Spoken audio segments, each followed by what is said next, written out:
मित्रांनो, आज आपण स्टँडर्ड 9चा 30 degree 60 degree 90 degree triangle theorem बघून झालो.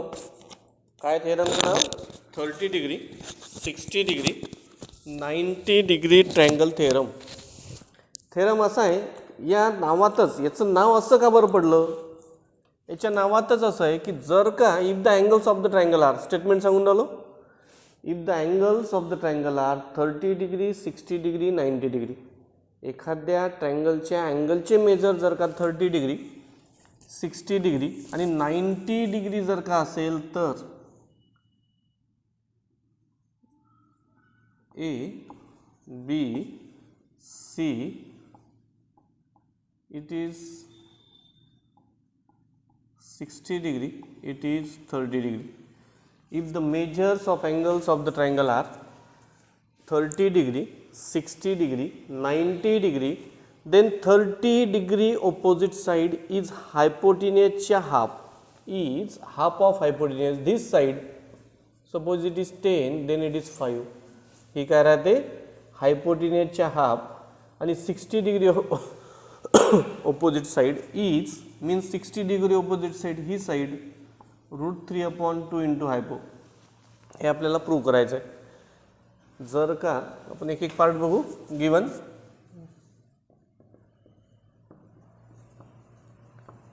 In triangle A B C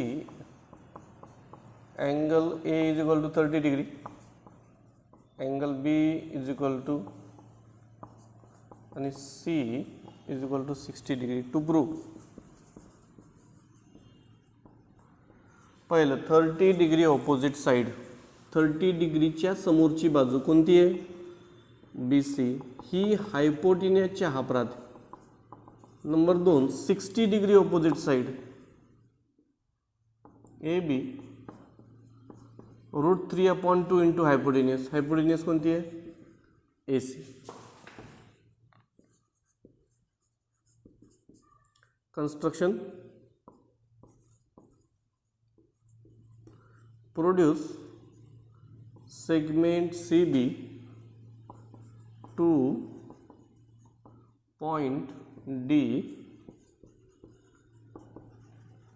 such that BC is equal to BD. ही जेवढी आहे तेवढीच ही घ्यायची आहे. या ठिकाणी हा पॉईंट घेतो D, जॉईन एडी. एडीला जॉईन करून टाकू. एडीला जॉईन करायचं आहे. काय कन्स्ट्रक्शन केलं आपण की सी बी हा रे एक्सटेंड केला, हा रे वाढवला. कसा? आणि त्याच्यावर डी पॉईंट असा घेतला की ही सेगमेंट आणि ही सेगमेंट सारखी. Proof in triangle A B C and ABD, in triangle ABC and ABD, segment AB congruent to रिकामी जागा, angle ABC congruent to नंतर segment BC congruent. इथे पाहायचं आहे सेगमेंट AB. हे दोन ट्रायंगल मी जर का एकमेकावर फोल्ड करण्याचा प्रयत्न केला तर AB exactly coincide with AB. मग ए बी कोणासोबत कॉन्ग्रुएंट आहे? Segment A B congruent to itself. Congruent to itself याला रिझन येईल common side. Angle A B C किती माप यायचं? 90 डिग्री. याचं 90 डिग्री असेल तर याच्यासोबत लिनियर पेअर करणारा सुद्धा 90 डिग्री असेल. A B D both are 90 degree. segment BC congruent to BD.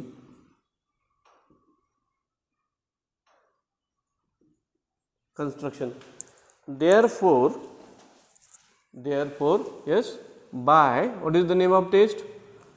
By SAS test. By SAS test, triangle, he triangle ABC congruent to ABD. congruent to ABD. Now here, when two triangles are congruent, their remaining parts are also congruent. Therefore, angle C congruent to angle D, corresponding side of congruent triangle, but measure of C is equal to 60 degree, region given, therefore angle D is equal to also 60 degree. In triangle ACD, in triangle ACD, angle C is equal to angle D is equal to 60 degree. If two angles are 60 degree, समजा हा 60 degree हा 60 degree आहे, तर याचं माप किती येईल 180 minus 120, 60 plus 60, it is also 60 degree. Means if two angles are 60 degree, then measure of third angle is also 60 degree. Therefore, measure of angle, हा angle काय नाव याचं CAD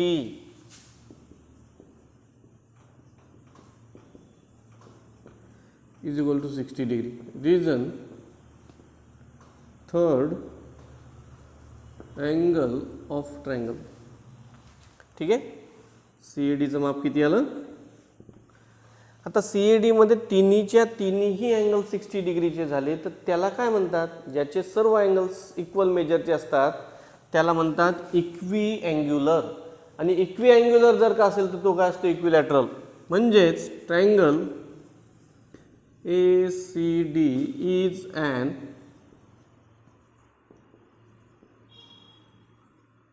equilateral triangle.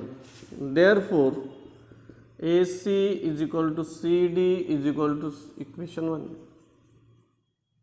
Now, by construction वर concentrate करू. ही जी BC आहे, BC is equal to BD, म्हणजे B हा mid point झाला. Now by construction B is mid point of CD, therefore BC is equal to काय prove करायचं तुम्हाला, BC is equal to BC ही काय, B हा मिड पॉईंट आहे, मग BC काय येईल CD चे half, half of CD, but CD is equal to AC. हे पाहून घ्या, CD ची किंमत काय आहे, AC from 1. Therefore, BC is equal to 1/2 AC. BC is equal to 1/2 AC. हा आपला जो पहिला रिझल्ट होता तो आपल्याला मिळाला. आता दुसरा रिझल्ट आपल्याला मिळवायचा आहे. दुसरा रिझल्ट रेडी, याला इक्वेशन म्हणू 2. In triangle ABC, angle B is equal to 90 degree by Pythagoras theorem. AC square is equal to BC square plus AB square. AC square जसाच्या तसा. Now BC, what is the value of BC? 1/2 AC. 1/2 AC bracket square plus AB square from 2. AC square is equal to 1 चा square 1/4 AC square. याला इकडे घेऊन येतो, हा इथे plus आहे, इकडे आल्यावर minus. AC square minus 1/4 AC square is equal to AB square. Denominator सारखा करून आलो मी इथे. या ठिकाणी याचा डिनॉमिनेटर जो आहे 1 आणि याचा 4, डिनॉमिनेटर सारखे नाही म्हणून क्रॉस मल्टिप्लिकेशन आणि एक खालचा गुणाकार करायचा आहे, denominator into denominator. 4 AC square, 4 into AC square, 1 into 1 1 minus 1 AC square, 1 into 4 4 is equal to AB square. 4 मधून 1 गेला, thrice AC square upon 4 is equal to AB square is equal to AB square. Now taking square root to both side. आता काय करायचं आहे, taking square root to both side. Therefore root 3चा square root 3 याचा square root root 3 एसीचा square हा square चालला जाईल स्क्वेअर रूट घेताना आणि 4चा square root 2 is equal to A B. Therefore A B is equal to root 3/2 into A C. काय दाखवायचं होतं पाहून घ्या. A B is equal to root 3/2 into A C. Thank you friends.